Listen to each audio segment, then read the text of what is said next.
सलाम, नमस्ते, आदाब। आप जुड़े हैं पसमादा डेमोक्रेसी से और आज का जो टॉपिक है, वो जो पसमादा पहचान है, इसके ऊपर हम बात करना चाह रहे हैं वक़ार भाई से। वक़ार भाई की का अपनी एक समझ है इसमें कि पसमादा पहचान बनाम मुस्लिम पहचान को किस तरह वो देखते हैं, क्योंकि कुछ साथी हमारे पसमादा पहचान को वो अलग रखते हैं, मुस्लिम पहचान और पसमादा पहचान में टसल की तरह वो देखते हैं। कहते हैं पसमादा पहचान को हमें सबसे आगे रखना चाहिए, उसके बाद ही हमको कुछ मिलेगा। मगर भाई आपका टेक इसमें थोड़ा अलग है। वो आप कहते हैं कि मुस्लिम पहचान और पसमादा पहचान को आप बहुत अलग करके नहीं देखते। कैसे देखते हैं आप, थोड़ा बताएं खुद ही। में थोड़ा हम लोग लिबरल हैं, बाकी हम लोग भी वैसे ही देखते हैं कि हमारी पहले पसमानदा पहचान है और पसमानदा के लिए लड़ रहे हैं। हम मुस्लिम पसमानदा हैं, हमारे संगठन का नाम भी है ऑल इंडिया पसमानदा मुस्लिम महास। तो हम मुस्लिम पसमानदा हैं, इसके साथ चलते हैं, लेकिन हमारी पहली पहचान वो पसमानदा ही है, यानी मुस्लिम पसमानदा। हाँ, वो शिद्दत नहीं है जैसे कई लोग ये कहते हैं कि एकदम पसमानदा के नाम पे ही मिलेगा। और हम इधर ये देख रहे हैं कि पहले उर्दू उर्दू के नाम पे लड़ते थे लोग, तो कुछ ना कुछ मिल भी जाता था। हम लोग जो आपने कहा कि पसमानदा के नाम पे लड़ भी रहे हैं और पसमानदा के नाम पे कुछ मिल भी नहीं रहा है, और किसी एक्टिविस्ट को इत्तेफाक से कुछ नहीं मिला। तो लड़ाई वैसे ही हमारी भी है, बस शिद्दत थोड़ी कम है। आप लोग जो है मुस्लिम से अलग क्या अपने कुछ बिरादरी या अपना कुछ एक संगठन बना रहे हैं? तो मुस्लिम पहचान, मुख्य धारा की मुस्लिम पहचान के साथ क्या समस्या है आपकी नजर में क्या समस्या है वो, कि हम अपने आप को मुख्य धारा की मुस्लिम पहचान से अलग करना चाह रहे हैं? देखिए मुस्लिम पहचान का सीधा सीधा मतलब है कि जो सो कॉल्ड अशराफ जातियां हैं वो सारा हक पहले भी ले रही थी, अभी भी ले लेंगी। मिसाल के तौर पे आप समझिए कि अगर एक ही खिड़की पे सारी भीड़ लगी हो तो पीछे वालों को कभी टिकट नहीं मिलेगा। अगर उसमें खिड़कियां लेडीज हो जाती हैं, कुछ बूढ़ों के लिए अलग खिड़कियां हो जाती हैं, तो लेडीज को भी टिकट मिल जाता है, बूढ़ों को टिकट मिल जाता है। यही हाल हमारे यहाँ है कि आज पसमानदा पहचान की देन है कि कांग्रेस ने 2 पसमानदा को उपाध्यक्ष बनाया है और 1 अशराफ को बनाया है। 2 पसमानदा को बनाया, 1 अशराफ को बनाया है। बीजेपी ने तारिक मंसूर साहब को और अब्दुल्ला कुट्टी 2 लोगों को राष्ट्रीय उपाध्यक्ष बनाया है। और मुख्तार नकवी जो कभी बहुत बड़े हीरो हुआ करते थे बीजेपी के, वो ऐसा लगता है कि काले पानी की सजा इसे हो गई उनकी, दिखाई नहीं दे रहे हो।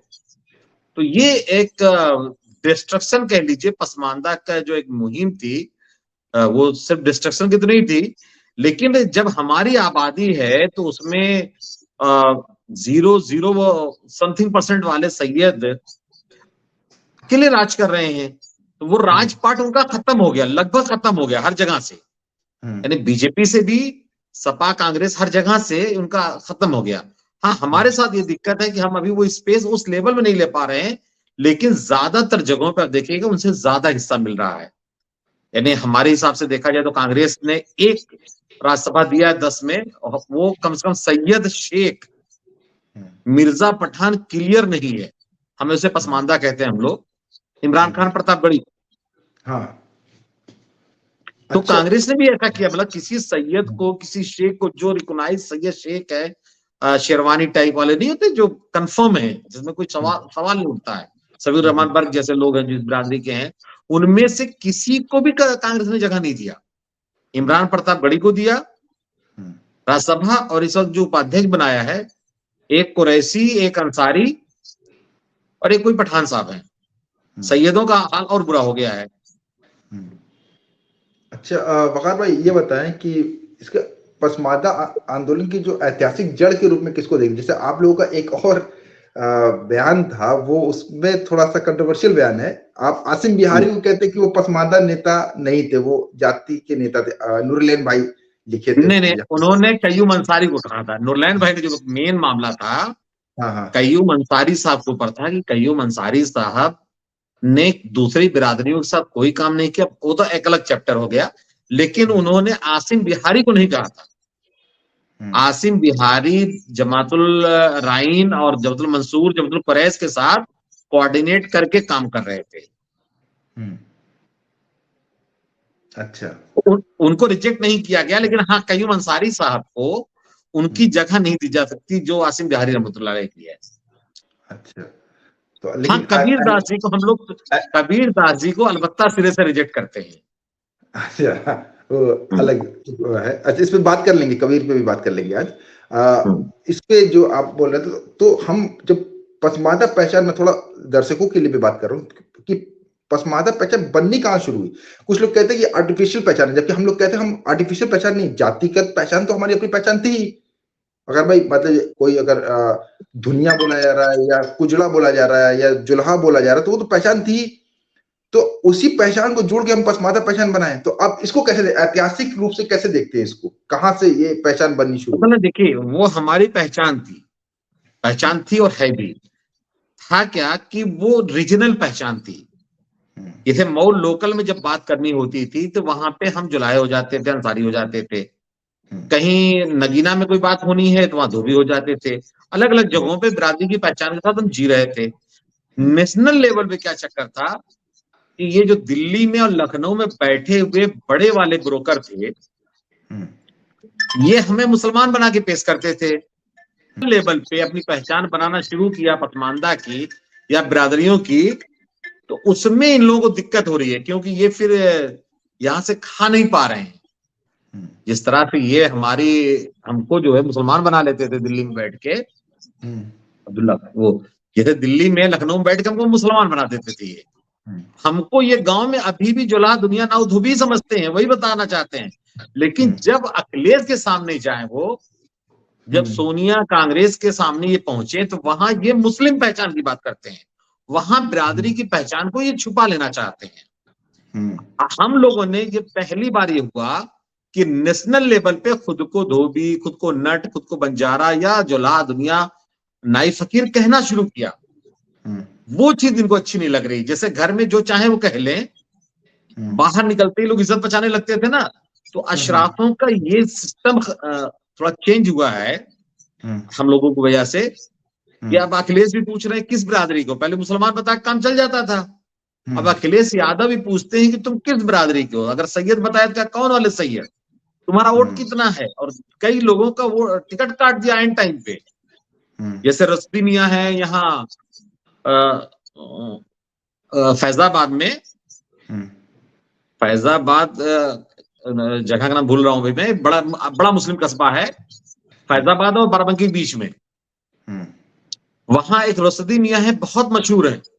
हम्म, उनका टिकट इसी बात पे कट गया। एक सैयद साहब आए थे इलाहाबाद से, उनका भी टिकट काट दिया इसी बात को लेकर के। तो एक पहचान बन के उस पहचान से इनको दिक्कत हो रही है। हम्म। हम्म, अच्छा, और हमारे भाई आ चुके हैं, विनय भाई। विनय भाई, सेम अभी पहचान की बात चली थी, पसमादा पहचान की। तो जी। आप इसको किस तरह देखते हैं, पसमादा पहचान को किस तरह देखते हैं?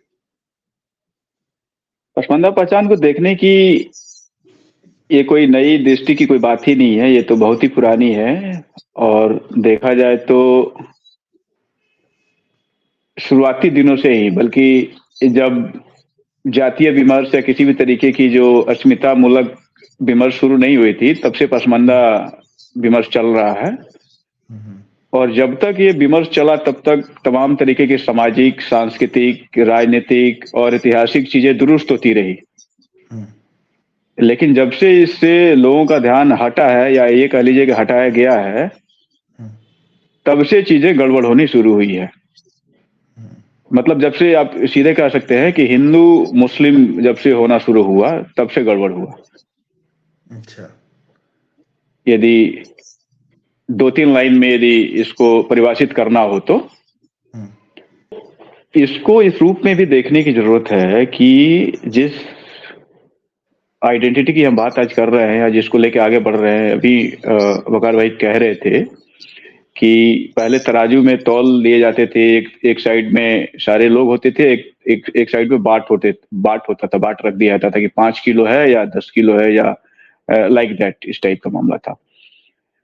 तो जो पहचान की राजनीति है खास करके, वो कभी छुपी नहीं। मतलब आज वोकल होके लोग बोल रहे हैं, और आज के पहले समाज में तो ये था ही। तो समाज में था तो हमारे इग्नोर कर देने से वो चीजें खत्म नहीं हो जाती थी। हमारी पहचान धोबी, नाई, कसाई, बढ़ई, जुल्हा या कुंजड़ा या फिर जो भी XY जातियां हैं वैसी ही थी। और जो लोग भी इसकी वकालत करके और इसे पर्दे के पीछे रखना चाहते थे, उनकी भी एक बहुत ही सोची समझी साजिशन, एक रणनीति थी। क्योंकि एक साइड का जो हिंदू तथाकथित जो तबका है और वो लिबरल भी है, उसको अपने लिबरल बने रहने के लिए एक साइड में माइनॉरिटी के इमेज को खड़ा करना जरूरी था। और माइनॉरिटी के इमेज को खड़ा करने से उसको किसी तरीके की जातीय जो विविधताएं हैं या जाति से संबंधित जो अलग अलग समस्याएं हैं उस पे उसे बात करने की जरूरत नहीं पड़ती थी। या फिर जो सच में सामाजिक समस्याएं हैं उन सामाजिक समस्याओं को उसे टैकल करने की आवश्यकता महसूस नहीं होती थी, चाहे वो कोई भी पॉलिटिकल पार्टी रही हो, सामाजिक न्याय की रही हो, राष्ट्रवाद की रही हो, या फिर इवन देखा जाए तो स्पेशली जो माइनॉरिटी के लिए काम करने की बात करती हो, दम भरती हो, किसी के एजेंडे में चीजें रही नहीं। हाँ, अलबत्ता देखा जाए तो बाद के दिनों में जो सामाजिक न्याय की राजनीति होती है आजादी के बाद, मेरा तो यही मानना है कि आजादी के बाद से जो सामाजिक न्याय की राजनीति हुई वो एक तरफा हिंदू लोगों के ही नेतृत्व में, जो तथाकथित जो पिछड़ी जातियां हैं या दलित हैं या फिर आदिवासी है, SC OBC हैं, इसी में पसमानदा आइडेंटिटी जो है वो एक तरीके से धीरे धीरे मर्ज होती गई। एक दो लीडर रहे तो वो पसमानदा के रूप में उनको नहीं रखा गया। जैसे अभी जो नाम रख रहे थे वकार भाई की, जो हाशिम बिहारी थे, अब्दुल करीम अंसारी साहब थे, ये लोग थे, तो इनके ऊपर जैसा भी जो भी आरोप लगाया जाए या इनको जिस भी कद काठी का समझा जाए कि राजनीतिक इनका जो स्टेक था वो उनकी संबंधित पॉलिटिकल पार्टी में कैसा था, ये था या नहीं था, वो एक दूसरा मुद्दा है। लेकिन वो मूलतः उस समय जो उनका रेंज होना चाहिए, मतलब जो उनका काम पहले से था, आजादी मिलने के बाद वो और बढ़ना चाहिए था, लेकिन वो धीरे धीरे सिमटता चला गया।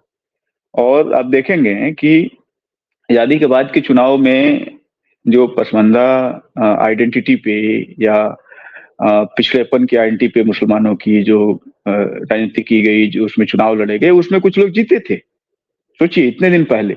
लेकिन उसके बाद के दिनों में सरकारी नीतियां आई, उससे मुस्लिम समाज को सुदृढ़ करने की, उसको और मजबूत करने की बात की गई, उनकी नुमाइंदगी को बढ़ाने की बात की गई कि नहीं, इनके लिए सरकार पॉलिसी बना रही है, इनको पार्लियामेंट में जिता के भेज रही है, इनको विधानसभाओं में जिता रही है, हर पॉलिटिकल पार्टियां इनको नुमाइंदगी देती गई, चाहे वो लोकल लेवल पे हो, स्टेट लेवल पे हो या नेशनल लेवल पे हो। लेकिन इसमें कद क्या बढ़ा? कद इसमें केवल माइनॉरिटी और मुस्लिम का बढ़ा, सामाजिक न्याय का कद इसमें छोटा होता गया एक तरफ देखा जाए तो।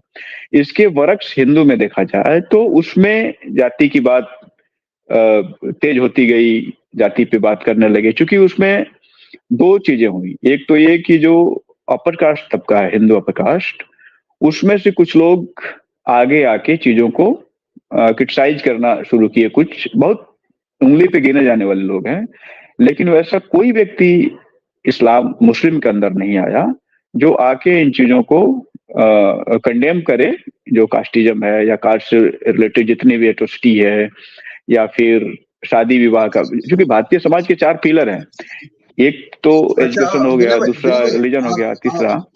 आप ये कह रहे हैं कि मुस्लिम समाज के भीतर, मतलब पसमानदा समाज के भीतर कोई धार्मिक रूढ़ियों के खिलाफ भी बोलने वाला नहीं पैदा हुआ? नहीं हुआ, बेसिकली मैं यही कहना चाह रहा था, यही कहना चाह रहा था। और नहीं हुआ खड़ा तो इसलिए क्या हुआ कि उधर, हाँ, जब उधर कोई खड़ा नहीं हुआ तो फिर एक जो घेटो तैयार करके रखा गया, चूंकि हमारे पार्टीशन के बाद तो इस देश में और हिंदू मुस्लिम की जो एक बड़ी बाइनरी जो बनी थी वो और मजबूत होती चली गई, और उसको लोगों ने क्या किया कि आपदा को अवसर में बदल लिया, ये भी कहा जा सकता है। तो जब तक हम, ये ऐसा नहीं है कि सामाजिक न्याय की जो बात कर रहे हैं वो बिल्कुल अधार्मिक हैं या धर्म से जुड़े हुए नहीं हैं, लेकिन उस धार्मिकता में जो पोंगापंथ को घुसा कर रखा गया है, कम से कम उन चीजों को समय समय पे उसको लेके चर्चा करने की जरूरत है, या फिर वो यदि समाज को बांटने का काम कर रहा है, गैर बराबरी को और बढ़ावा दे रहा है, तो उस पर विचार करने की जरूरत है। ये चीजें इधर नहीं हुई। और मुझे लगता है कि पसमानदा डिस्कोर्स जब से शुरू हुआ है, खास करके पिछले कुछ दिनों से, कुछ सालों से कह सकते हैं, तो बहुत सारे लोग के अंदर एक गट्स आया है, वो लोग इस पर बातचीत करना शुरू किए हैं।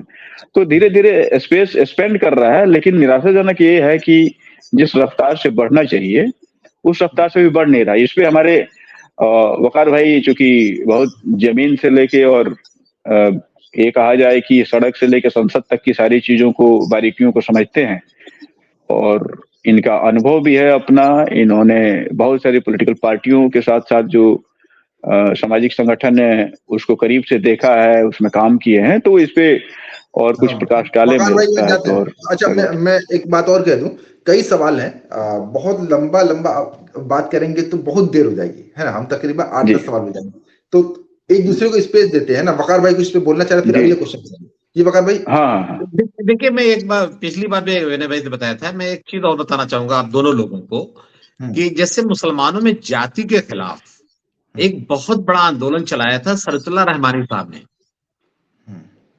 उसे फराइजी तहरीक कहते हैं, जिसे तारीख से गायब कर दिया गया।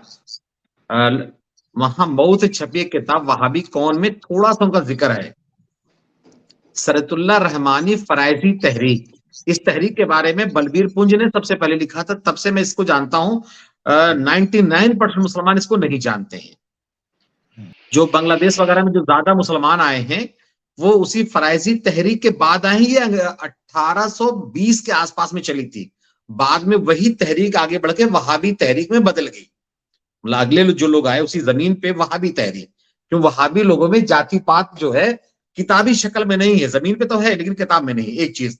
दूसरी चीज, आजादी के पहले जब अंबेडकर जी थोड़ा बहुत हक हिस्सा मांग रहे थे मुसलमानों की मदद से, ध्यान दीजिएगा विनय भाई, मुसलमानों की मदद से वो कांग्रेस से और सरकार जो तत्कालीन सरकार थी अंग्रेज, उनसे कुछ हिस्सा मांग रहे थे और उनकी मुसलमान जम के मदद कर रहे थे। यहां तक कि मोहम्मद अली जौहर या किसी ने कहा था दलित समस्या के बारे में कि आधे दलित तुम ले लो, आधे दलित हमको दे दो, पूरी दलित समस्या खत्म हो जाएगी।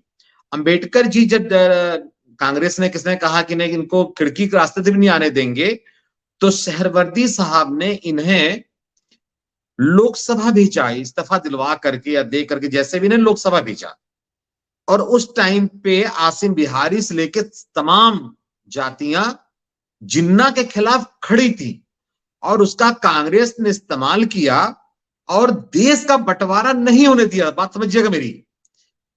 आसिम बिहारी, कयूम अंसारी और दूसरी जातियों को मिला करके कांग्रेस ने देश का बंटवारा नहीं होने दिया, क्योंकि अगर हिंदू मुस्लिम बंटते तो फिर बंटवारा कहीं और से होता, ये आप समझ सकते हैं। जब जिन्ना हार गया तो मुस्लिम बाहुल स्टेट, इसको कहते हैं मुस्लिम बाहुल स्टेट, जो पहले ही से वहां मुसलमान बहुत थे, उन्हीं जगहों को लेकर के वो सेटिस्फाई हो गया। उसके आगे उसने कोई डिमांड नहीं किया। और पश्चिम उत्तर प्रदेश के लोग और पाकिस्तान के लोग कहते हैं कि अगर जुलाहे गद्दारी नहीं किए होते तो अलीगढ़ और लखनऊ हमारे पास होता, दिल्ली तो रहता ही रहता, दिल्ली पंजाब तो रहता ही रहता। वो लगभग 8 लाख स्क्वायर किलोमीटर की बात करते हैं कि 8 लाख स्क्वायर किलोमीटर जो है जुलाहों की गद्दारी की वजह से रह गया। तो हमारे यहाँ निचोड़ ये है, मैं शॉर्ट में कहूं, और भी सवाल है कि जैसे हमारे यहाँ जातीय आंदोलन लगातार चले, लेकिन जिस तरह से पिछड़े और दलित आंदोलन में मुसलमान अपर क्लास या पसमानदा दोनों ने खुल करके सपोर्ट किया, चाहे वो फातिमा शेख से शुरू करिए आप, आज रावण की जो सबसे ज्यादा मदद हो रही है आप जानते हैं कहां से हो रही है, पश्चिम उत्तर प्रदेश से उसके ज्यादा मुसलमान कर रहे हैं। बहन जी को भी ज्यादा सपोर्ट उन्हीं लोगों ने किया। मुलायम सिंह को भी मुसलमानों ने ही सपोर्ट किया। आप जानते हैं कि पैसा से अबू आसिम से लेके बहुत सारे लोग चंदा देते रहे। लेकिन पसमानदा आंदोलन को आप जैसे लोगों को छोड़ दिया जाए तो ना ब्राह्मणों ने मुसलमानों का बंटवारा करने के लिए हमको इस्तेमाल किया, जो आरोप लगता है, ना किसी सरकार ने इस तरह किया। नीतीश को हम थोड़ा कहेंगे, नीतीश ने थोड़ा किया जिसके चलते और आंदोलन बड़ा हुआ। थोड़ा बहुत मोदी जी ने नाम लिया, उसके चलते हम आगे बढ़े। लेकिन जो हिंदू सोशल जस्टिस की बात करने में दुनिया में सबसे बड़े माने जाते हैं, उन्होंने पसमानदा मुसलमानों के साथ किसी तरह का कोई सपोर्ट नहीं किया, और पूरे पिछड़ा आंदोलन में और दलित आंदोलन में मुसलमानों ने अपर क्लास और पसमानदा जो जिस लायक था हिंदू की में फूट डालने के लिए, सही मतलब वो होता ना, दोनों चीजें होती हैं, उनकी हमदर्दी से कम हिंदुओं को कमजोर करने के लिए कह लीजिए, ठाकुर पंडित को सबक सिखाने के लिए कह लीजिए, उन्होंने सपोर्ट किया और आज भी कर रहे हैं वो। और इस तरह का अगर सपोर्ट हमको मिलता तो हम इससे आगे निकल जाते। जी असल में क्या है कि ये एक बात रही, लेकिन दूसरी बात ये भी है, चूंकि मैं बहुत पहले ही आपको कहा था कि सारी पॉलिटिकल पार्टियों का एक ही एजेंडा रहा है, चाहे कोई भी हो, किसी ने पसमानदाओं की बात नहीं की। लेकिन जो भी अलग अलग सेक्शन है, जिसको हम सप्रेस आइडेंटिटी कहते हैं, जो सबसे वंचित और दमित तबका, वो जब तक सामने नहीं आएगा, जैसे अगर भाई आप कह रहे थे, तो एक बहुत ही छोटे शब्दों से इसको समझा जा सकता है कि जब तक बच्चा रोता नहीं है तब तक माँ दूध नहीं पिलाती है। तो एक विनय भाई, मैं रोकता नहीं आमतौर पे, आप फिर से समझिए उस बात को कि पाकिस्तान के बंटवारे के टाइम पे 50,000 मोमिन कॉन्फ्रेंस के लोग, 50,000 आज इकट्ठा करना कठिन है, वो लाल किले पे आके बैठ गए थे और जिन्ना से लड़े, और जिन्ना के खिलाफ देश का, मैंने कहा ना, कोई संगीत सुन रहा होगा तो अजीब सा लगेगा कि देश का बंटवारा रोक दिया हमने, और लगातार हम अलग से आइडेंटिटी थी, और उसको अखिलेश ने और मुलायम ने थोड़ा बहुत देखा भी था, अहमद हसन को जगह दे करके, क्योंकि कई बार बसपा जो है अपर क्लास के मुसलमानों को टिकट दे दी थी और सारे अपर क्लास मुसलमान उसके साथ भाग जाते थे, हमारे आजम में डंपी हैं, गुड्डू जमाली वगैरह के साथ, और हम लगातार उनके विरोध में जा करके इनके साथ खड़े, सपा के साथ खड़े रहे। एक बार हमारे भाई ने कहा कि तुमको रौतारों से डर नहीं लगता, तुम डंपी का विरोध कर रहे हो और बलराम यादव का सपोर्ट कर रहे हो। तो हमने कहा कि आप 6% रौतारों से डर रहे हैं और हमको 21% से लड़ा रहे हैं, 21% यादव थे, तो हम लगातार अलग आइडेंटिटी दिखाए हैं। इस बात को विनय भाई समझिए मेरी बात को, जहां समय कह रहा हूं, समझ रहा हूं, हमने लगातार अपनी अलग आइडेंटिटी दिखाई है। बिहार में अलग दिखाया है, अली नवर साहब वगैरह ने, यहां दिखाया, हर जगह दिखाया, लेकिन